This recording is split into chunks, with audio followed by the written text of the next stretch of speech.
গতকাল আমরা আলোর দিশার টিমের সাথে গিয়েছিলাম নিয়াজপুর 11 নং ইউনিয়নের 7 নং ওয়ার্ডের একটি প্রত্যন্ত গ্রামের শাহবাড়িতে।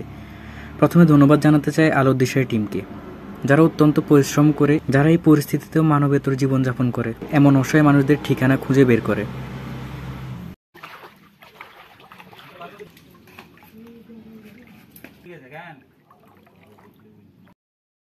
এই যে ফ্যামিলি দেখছেন, ওনাদের ফ্যামিলিতে স্বামী স্ত্রী দুজন। স্বামীর নাম সুভাষচন্দ্র দাস, স্ত্রী রঞ্জিত রানী দাস। ওনাদের কোনো সন্তান নেই।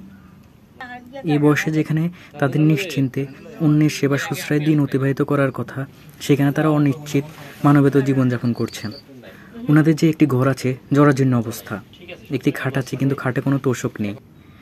কোনো মতে বস্তা টস্তা দিয়ে ওই জায়গায় তারা রাত্রি যাপন করে। একটি আলমারি আছে, কিন্তু যা যা যায় অবস্থা, চুলোর যাচ্ছে তাই অবস্থা। কোনো মতে ইট দিয়ে তারা রান্নাবান্না করে। ঘরের যে মেঝে আছে, এর অবস্থা দেখুন। এখানে কি আপনি একদিন টিকতে পারবেন? আমাদের জীবন নিয়ে আমাদের কত অভিযোগ। একবার উনার জায়গায় নিজেকে চিন্তা করে দেখুন। সৃষ্টিকর্তা আপনাকে আমাকে কত ভালো রেখেছে, তবু আমাদের সন্তুষ্টি নেই। আমরা উনার এমন পরিস্থিতিতে উনার সততা বা অল্পতে যে সন্তুষ্ট থাকা যায়, এই ব্যাপারটা দেখে বিস্মিত হয়েছি। আমরা উনাকে বললাম, আপনার চাউল লাগবে? উনি বলে লাগবে না, অথচ উনার যে চাউল আছে সেটা 4-5 দিন যাবে।